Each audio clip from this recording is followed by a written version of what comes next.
Merci Gérard de ton invitation.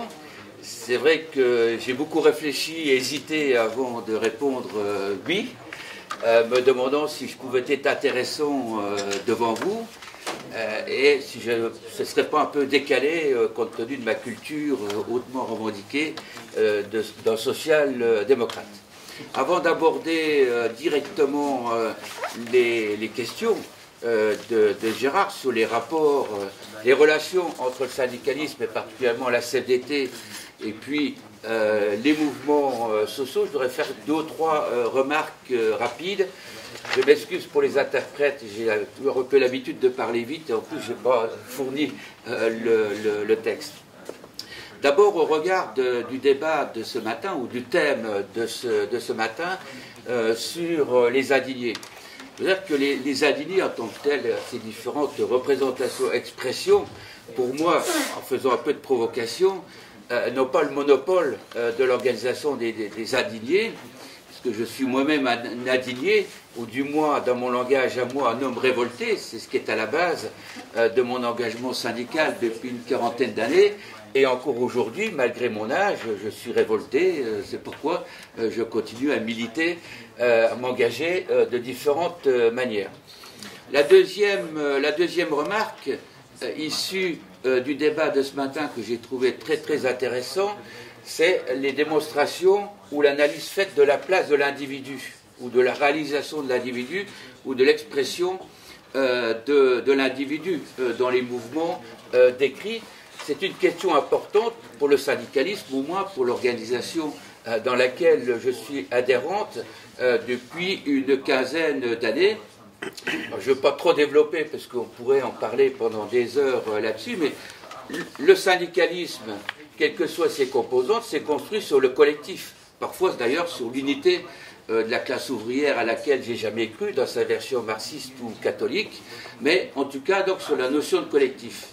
Et donc le syndicalisme doit prendre en charge, depuis maintenant, au moins pour ce qui est donc de mon organisation, depuis une quinzaine, une vingtaine d'années, ce qu'on a appelé l'émergence de l'individu, de la composante individuelle, de l'individualisation et de l'équilibre finalement entre le collectif sur lequel s'est construit le syndicalisme et puis cet individu. Alors avec différents niveaux de réflexion, à la fois sur le plan revendicatif, de la plateforme revendicative, c'est comment on intègre dans le collectif, qui est la base même du syndicalisme, les aspirations, le poids des individus, ça d'une part, et d'autre part, comment on intègre aussi l'individu en tant que tel dans nos règles de fonctionnement démocratique. Donc, moi j'ai été responsable de l'organisation pendant une vingtaine d'années. C'était un des soucis dans ce qu'on a appelé la démarche participative, c'est comment on intègre ces nouvelles aspirations, ces nouvelles demandes, l'individu en tant que tel, c'est-à-dire l'adhérent ou le militant, dans notre fonctionnement habituel démocratique, dans le fédéralisme, pour employer le jargon, de l'organisation syndicale. Donc c'est comment on introduit du participatif dans nos règles habituelles de fonctionnement. Troisième remarque, ce qui n'a pas été le cas ce matin, ce qui est le cas dans d'autres cercles, j'ai toujours un peu de mal à ce que j'appelle la critique de gauche du syndicalisme, qui a toujours existé dans ses différentes variétés, expressions, formes dans l'histoire du mouvement ouvrier. Je dis simplement qu'aujourd'hui, cette critique de gauche, sur laquelle je ne vais pas m'étendre aujourd'hui, peut rencontrer la critique de droite ou du libéralisme, où le syndicalisme aujourd'hui est particulièrement vilipendé, attaqué par le mouvement libéral qui trouve son expression chez les théoriciens, sociologues, économistes, dans le patronat, on l'a vu encore ces derniers mois, et aussi au niveau politique. Alors je ne vous le dirai pas qui est le représentant de ce courant au sein de mon gouvernement, mais c'est quand même une pression très très forte sur le syndicalisme aujourd'hui qui vise à le déconsidérer, le déconstruire en tant que tel, et je crois qu'on a tous, militants, engagés, à faire attention et à répondre aussi à cette vague de libéralisme. Pour ce qui est donc des relations proprement dites, après ces quelques remarques. D'abord, je partirai peut-être d'une critique. Ces mouvements sociaux, ou l'analyse, ou les analystes de ces mouvements sociaux partent du principe, théorisent même pour certains, que le syndicalisme serait sourd aux contestations de la société, à ces mouvements sociaux. Bon, une contestation que je ne partage pas au regard de mon expérience syndicale, donc d'une quarantaine d'années, et de l'histoire proprement dite de l'organisation. Je dirais que l'organisation CFDT s'est développée et a constamment renouvelé sa vision idéologique et son portefeuille revendicatif en prenant en compte et en captant, en digérant. Certains diront que la CFDT est une éponge, en captant les thèmes de ces mouvements sociaux, anciens ou nouveaux, et donc à les assimilant dans son idéologie comme dans sa plateforme revendicative. Si je reprends l'histoire, et je vais être assez court pour respecter les ordres et consignes du président, le féminisme, l'immigration, l'écologie, la sexualité, la diversité ont été captés, intégrés, digérés par l'organisation syndicale qui l'a adapté, je dirais, à sa sauce, mais je vais revenir sur les modalités et donc des relations entre l'organisation syndicale et puis ces mouvements. Donc elle l'a fait, je dirais, à sa façon de deux manières.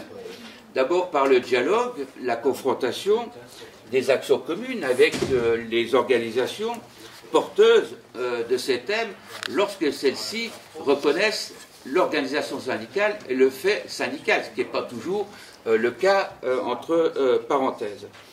Et puis en les intégrant purement et simplement les thèmes de ces mouvements, donc je le disais, dans sa politique revendicative.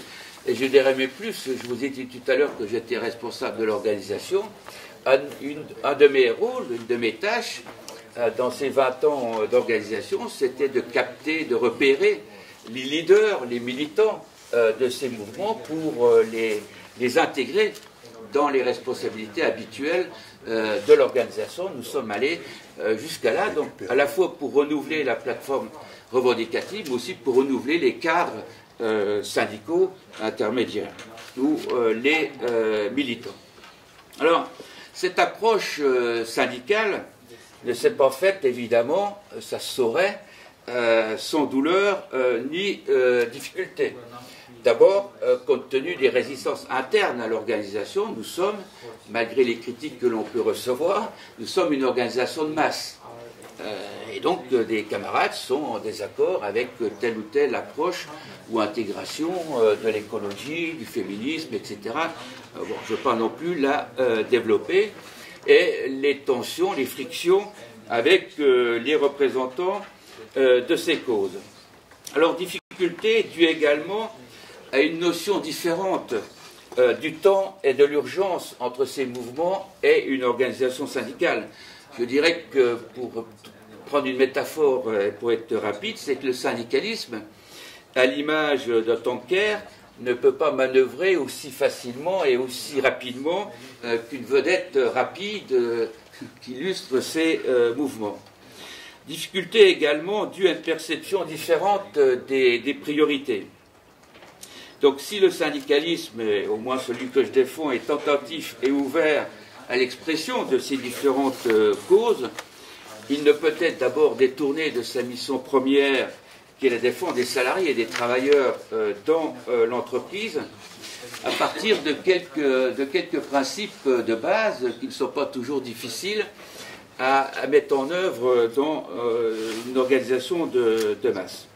Je dirais que d'abord, l'organisation syndicale que je conçois est une organisation confédérée. Alors on l'oublie peut-être un peu trop souvent, ce qui entraîne les conséquences de cette organisation confédérée, c'est-à-dire qu'une organisation, une confédération, doit effectuer des arbitrages, faire des choix et définir des priorités parmi les multiples expressions de secteurs professionnels, de catégories professionnelles, de sollicitation extérieure ou de causes diverses et variées. C'est sa fonction première, au moins pour le syndicalisme, que je prétends incarner. Et ce n'est pas toujours facile, malgré, je dirais, entre nous, la centralisation poussée de ces dernières années de mon organisation. Mais je crois que c'est important, y compris dans la période actuelle de fragmentation, de segmentation, de dérives populistes, de revendications catégorielles, de revendications également extérieures, les bonnets rouges et tout, que ce syndicalisme conserve cette fonction d'arbitrage et de confédéralisation. Difficulté également due à une perception différente du sens de l'action. Sollicité, interpellé, parfois contesté dans ses fondements, le syndicalisme, au moins c'est son rôle, interprète les événements et les gère dans une démarche qui vise à participer à la définition de l'intérêt général. Pour moi, c'est ma conception du syndicalisme. Cette conception n'est pas partagée par tous.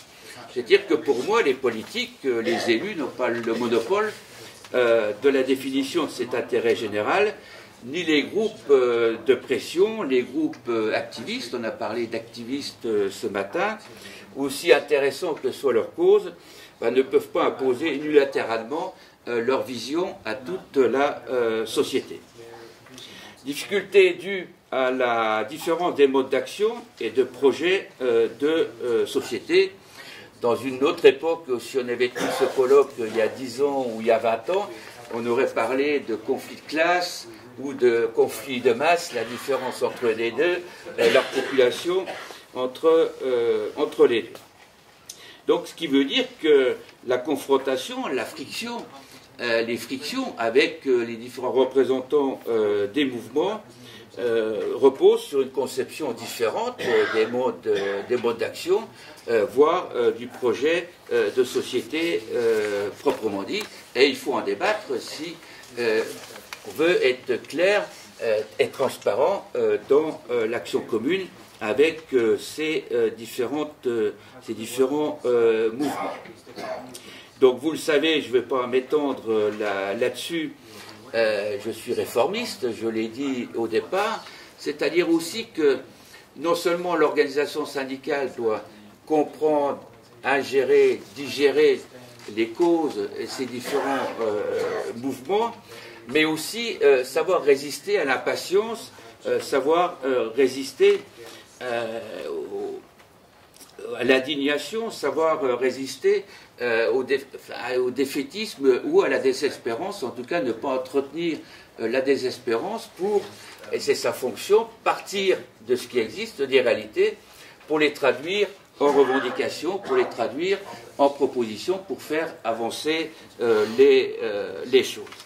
Mais c'est aussi une façon, j'aime pas le terme activiste, vous l'avez compris, c'est-à-dire qu'une organisation syndicale doit intégrer le nombre et la masse.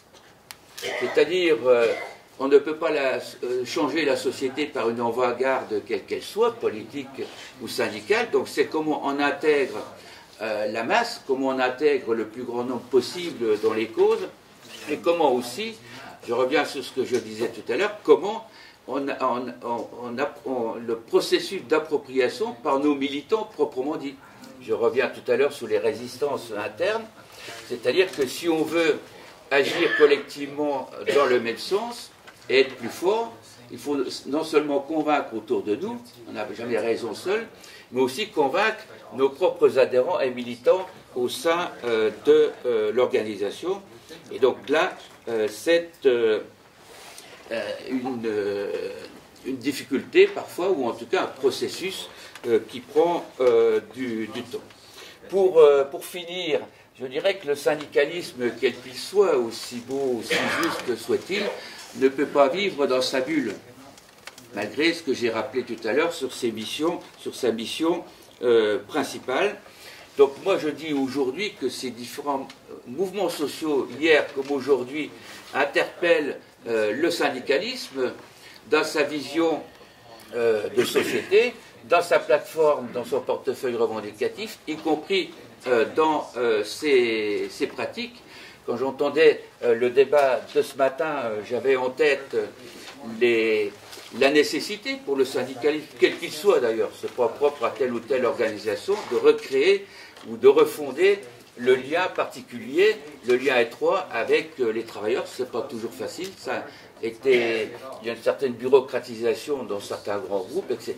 Donc c'est un des enjeux aussi que l'on tire des mouvements autour de nous. Deuxième élément, je crois que dans cette période de forte, je te conclus là-dessus, de forte mutation technologique, économique, organisationnelle, le syndicalisme doit s'adapter et se renouveler profondément par la collaboration, le dialogue avec ces mouvements, par aussi une introspection interne, ou en tout cas une réflexion interne. Quand on prend par exemple, et ça me faisait penser aussi le débat de ce matin, renouveler, pourquoi? Parce qu'aujourd'hui, le syndicalisme, quand je parlais de bulles, ne doit pas se réduire à la défense des plus protégés, mais à un énorme effort de renouvellement à faire, tant au niveau de la pensée qu'au niveau des pratiques, pour intervenir. On parlait ce matin des chômeurs, on parlait des précaires, mais il y a quasiment des friches syndicales aujourd'hui qui nécessitent un renouvellement du syndicalisme, un dialogue avec d'autres forces. Je pense en particulier à la précarité, on en a parlé ce matin, les nouvelles formes de travail qui se développent à vitesse grand V aujourd'hui dans les entreprises, les nouvelles formes d'emploi. On parle de la segmentation du salariat qui est réelle, mais on voit aussi de plus en plus la coexistence de formes d'emploi entre le salariat et l'entrepreneur proprement dit. C'est comment donc le syndicalisme défend cette catégorie de salariés. C'est aussi la question de la sous-traitance, la question du vivre ensemble dans les banlieues. Donc je pense que le syndicalisme n'est pas au milieu du guet, ça n'irait pas jusqu'à là, mais en tout cas doit profondément se renouveler dans sa vision, dans sa plateforme revendicative, que ce renouvellement est de la responsabilité propre des adhérents, des militants de chaque organisation, mais aussi par le dialogue, la confrontation avec les différents mouvements sociaux. Le syndicalisme, et j'en terminerai là-dessus, doit donc être à l'écoute de ces mouvements et les intégrer à sa façon dans le paquebot syndicalisme en fonction de son histoire, de ses idéologies, de son orientation et de sa conception de la société actuelle et à venir. Voilà. Très bien. On est juste dans les...